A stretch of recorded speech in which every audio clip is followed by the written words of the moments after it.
get the current business and markets we started together here on Channels Television. Welcome everyone to the program. This is Your Business Morning, live from Lagos, Nigeria's financial epicenter. I am Bosun Omofaye. Of course, the Friday last week was the conclusion of the week-long AFDB Africa Investment Forum, the first ever deal-only summit, which ended in Johannesburg, the financial capital of South Africa. Nigeria is yet to make any announcement of any investment transaction secured at the forum. We're here to hear from the office of the Vice President or any other government official about any deal that Nigeria secured at this high-profile, first-ever investment summit. Of course, the AFDB says on Friday that 45 investment interest deals worth $32 billion were secured at the three-day forum. That forum was described as one that exceeded all expectations. Some regions who have announced their investment deals at the AIF 2018 include South Africa, as well as the Lusophone African states. There are a few other deals also secured between the USAID and Rwanda, as well as a number of others, including infrastructure, healthcare, and power in Africa initiatives there, which were announced. It was a very robust program throughout last week. We're reporting on that. Today we have the final overview of that report for you from our South Africa Bureau Chief, Betty Dibia. That'll be on the channel later in the day. Nigeria is yet, as I said, make any announcement of any deal secured at this very high-profile, first-ever investment or transaction-only program. So it's going to be a bit of a soft economic data this week ahead of next week, inflation and CPI for the month of October. That will be the 21st of November. This week, from tomorrow, we're expecting the Bureau of Statistics to release some data around the automotive gas, the LPG, and petroleum consumption. Later, we'll also get the transport fare watch that describes or that set out what you call the survey of transportation costs across the country. But the big elephant in the room is the CPI and inflation numbers for the November 21st. That'll be later next week. So one big story, the Buhari's administration is continue its borrowing program. So the Eurobond Roadshow begins in London this week, or will hold in London this week. The Honorable Minister of Finance, Zainab Ahmed, is leading this investor roadshow. Of course, we have some financial advisors like Citibank and Standard Chartered who will be part of this roadshow. Nigerian officials will be speaking to global investors to buy into the new $2.8 billion DCM offering. This is the final bond offering, Eurobond, for the Buhari's administration. In fact, this is the first this year as far as supporting the budget is concerned. And you're going to have a bit of activity in Lagos this week. The Securities and Exchange Commission, led by Mary Udok, as the Acting Director General, she's chairing the gathering of securities market exchanges, the operators and other participants. That's here in the city on Thursday, November the 15th. On the program for discussion is the 10-year Nigerian capital market roadmap update, which has been in focus since November 2014 when the 10-year program was launched. This is the fourth anniversary of the NCM roadmap, what we call the Nigeria Capital Markets. That program, very robust initiative, is still in the works. It's a 10-year program. We're now heading into the fourth year of its operations.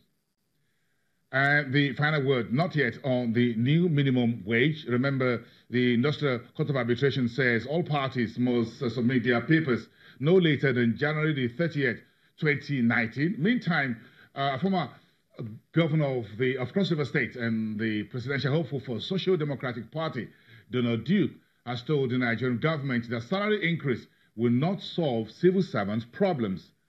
Donald Duke says the best approach to solving this lingering problem of salary increase is to identify and address the real needs of civil servants, such as food, housing, transportation, healthcare, education, and security rather than focusing on salary increases. Okay, let's get into the big story. Over the weekend, the future of OPEC+1. That's the big story on Sunday. OPEC is now ready to rebalance the output, supply, whatever, production in 2019. So let's get the some side of this very big story. Over the weekend, the meeting in Abu Dhabi. Jubril Karim is an energy research analyst at EcoBank Nigeria and is live to us via Skype. Jubril, it's good to see you this morning. Let's get this conversation going. What's your reading of what's the summary of this meeting as we have it in the news? Well, I think the main thing that OPEC wants to do is to calm the market, right? Over the past 1 week, what we've seen is that due to the fact that the excessive anticipation of lower supply to the markets from Iran has basically been eliminated by the exemptions that was granted by the U.S. government to most of Iran crude oil buyers. Market is very wary that the expected decline in supply from Iran will not be coming forth again, and the higher production from Saudi Arabia will remain. So what OPEC was just trying to do is to calm the market, to put it out there that if push comes to shove, OPEC is not against further cuts in the market to stabilize prices, because the rapid decline in price has been very concerning, as well as the rapid increase as well. So the volatility is a major concern right now. So this morning we're already doing 2% return, and that shows that the market seems to believe OPEC that they will offer some stability if need be. So we've seen some recovery from around $70 on Friday to around 71.6 this morning. So basically, we think OPEC will continue to monitor the situation, and if the need be, we'll most likely will see a pronunciation regarding cuts. Yes, it's good. We have oil prices rallying back about 2% within the last 24 hours at the end of that meeting in Abu Dhabi. But again, if you look at member countries that are part of this arrangement to cut back on output because there are concerns about demand moving into 2019. So where does that leave Nigeria in this conversation? Well, I think it doesn't really have so much effect in terms of contribution of Nigeria to the OPEC basket in terms of output, right? So currently now we're producing around 1.8 thereabout of crude oil, and add condensate to that, you get around 2 million barrels of crude oil and condensate. And Nigeria was not really part of the OPEC cut initially. And when the higher production started coming into the market, given the fact that the market was expecting lower production from Iran, Nigeria was not also part of the member nations that actually increased production. So the honors will not significantly fall on Nigeria to cut back on production if the need arises. So I think for Nigeria, there's really no worry right now regarding our production if it's going to be affected by any pronunciation regarding cuts from OPEC. Yes, so, but if demand wanes significantly in 2019, either ways with our production levels and market prices, we'll still have some headwinds here for Nigeria, isn't it? If you look at government revenue right now, and you balance that based on production and prices, we're barely meeting the projected revenue from crude oil. Of course, there is the issue of the subsidy that is in that as well. But going into 2019, if we begin to see so much decline in terms of demand, and it begins to have significant effect on this on prices, lower prices, even though production might remain at the same level or even higher, given the fact that we're expecting about 100,000 barrels addition during the first quarter of 2019, it still may not be able to meet up with the government expected revenue from crude oil. So that's actually a significant concern from Nigeria, but a concern that we really cannot do anything about right now. So what can we do?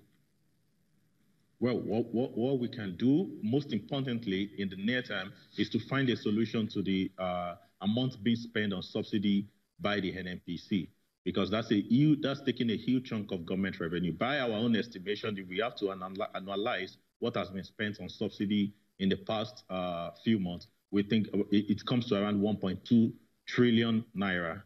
annually, if you have to analyze what have been spent in the past 3 months. So that's a significant amount of government revenue that has been taken away by subsidy. So even if prices remain at this level and we will still have our production at the rate at it is, if we don't find a solution to that problem of PMS subsidy, government revenue will still continue to be threatened.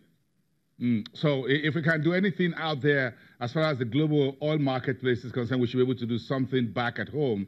If you look at our earnings, definitely. Oil at about $80 a barrel a couple of months ago, we had a decent rally above our budget benchmark, but we're losing that at the bottom line at the pump station. That's your reading of the current situation, isn't it? Exactly. So we had higher prices over the past few months, and production has actually been stabilizing around 2 million barrels as well. But one would think that given those two factors, we will expect that government will be meeting its revenue target from crude oil prices. But the PMS is a huge hole that is taking a bunch of that away, and we have to find a solution. And as we are going, the chances that we will get that kind of deregulation or higher prices to at least reduce the expenditure of subsidy before the 2019 election is actually very slim, and which puts government in a very tight corner right now. So, but we think that post the 2019 election, maybe after February or after May, thereabouts, we will need to review upward the PMS prices. Our fair value for PMS right now in Nigeria is well above 200 naira per litre. Great.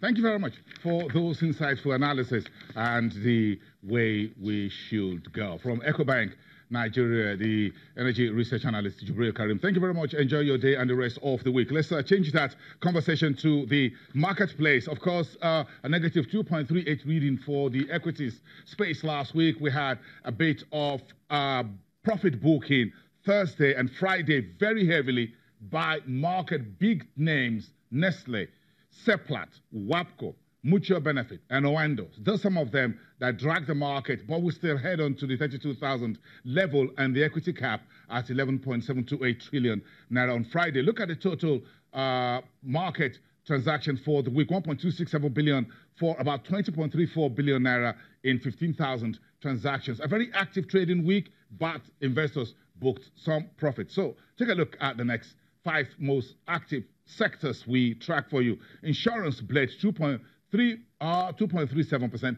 much deeper than the banking sector, down 0.38%. Consumer goods was down 3.25%. Industrial goods lost 4.06%, which was the deepest for the week. And of course, we just mentioned some of the culprits, Nestle and WAPCO, 2 big names in the industrial manufacturing segment of our market. But of course, flip that and look at the oil and gas, where Seplat gained 4.78% on Friday, but that was not enough to hold that stock in the positive territory. Owando lost 7% there on Friday. The rest of the market was largely lackluster, of course. But of course, if you're looking at transaction volume, then you see Japan 2.59 million ordinary shares for that. Small cap at 21 kobo per share. Take me to the NASD over-the-counter market for unlisted securities, a gain of 2.2% when the market finished off on Friday. But the USI is still below the 700, reading 697.97 when the market finished off, and the total value of the NASD over-the-counter market, 474.49 billion naira. The flip side of that, what you're seeing on the screen, gives you the primary indicators, less than 1 million ordinary shares on Friday for 60.60 million naira in 11 transactions. That's a bit of a wrap on that. Where are we with the market liquidity? The central bank was aggressive last week, mopped up 663.2 billion naira from the market via open market operations. System liquidity last week was quite aggressive, so the central bank moved in aggressively. We had mature treasury bills on Thursday, north of 300 billion. The rest of the market via the FMDQ, treasury bills came back triple digits, 102 billion naira on Friday. Quite a nice way to finish off the week. We're starting a brand new week today. Last week was quite active for the FMDQ, OTC Securities Exchange. Kaudi Ugoji is here. He's an associate executive director. She's talking to us live here on the program about the business week.